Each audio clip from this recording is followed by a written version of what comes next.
sempre leva tempo, leva meses, pero que, xa digo, o proceso de cando nace é algo casi instantáneo.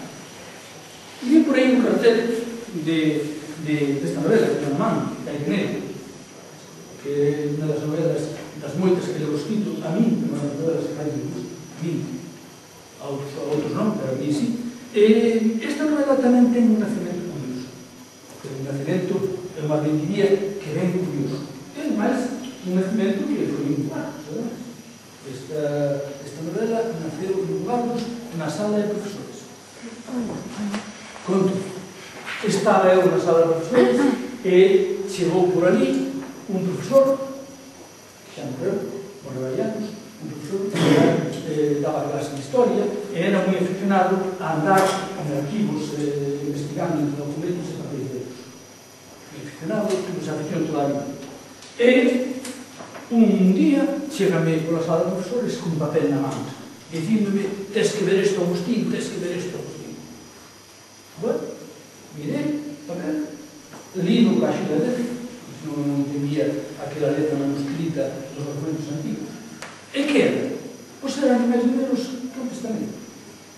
Era un testamento dun señor que facía testamento aos seus fillos. E empezaba a ler, no primeiro tudo era normal. Eu, fulano de tal, deixo os meus fillos, os meus bens, tal, e viña unha relación dos bens que lle deixaron. Además, así, en cada liña, unha cousa. Empezaba a ler, todo normal. Unha casa en tal sitio, un prado en tal outro, unha terra de labor en tal sitio. Pero na sexta ou sétima liña deixaballe aos seus fillos textual, que me acordo perfectamente, e gardo unha fotocopia do documento, deixaballe aos seus fillos un anaco da uña da gran besta.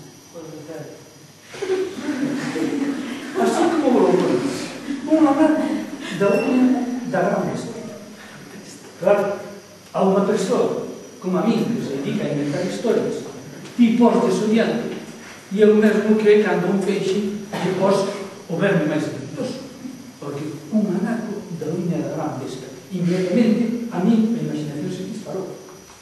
Lógico, empecé a identificar gran besta con tempo maior, con algo maiúsculas. Entón empecé xa a imaginar unha historia, pois eso, que esa gran besta fosse chamamos mal con maiúsculas, bueno, e acabei artellando unha historia de terror psicolóxico, que é esta novela A Ireneo, é que, por fortuna para min, tardei anos, xa estaba escrita na novela, en saber que eu estaba equivocado. Descubro que, anos despois, a novela xa estaba escrita, apareceu un libro que me tedes na biblioteca, un libro moi bo, que se chama Dicionario dos Seres Míticos Galegos. Un libro está dura, grande, está moi ben, no cal os autores investigan todos os personaxes míticos e crenzas que hai en Galicia. E resulta que sí que existe a gran besta. Resulta que o mito da gran besta é un mito que existe de verdade. Pero, ao contrario do que pensaba eu, non é un mito maléfico, senón que é un mito benéfico.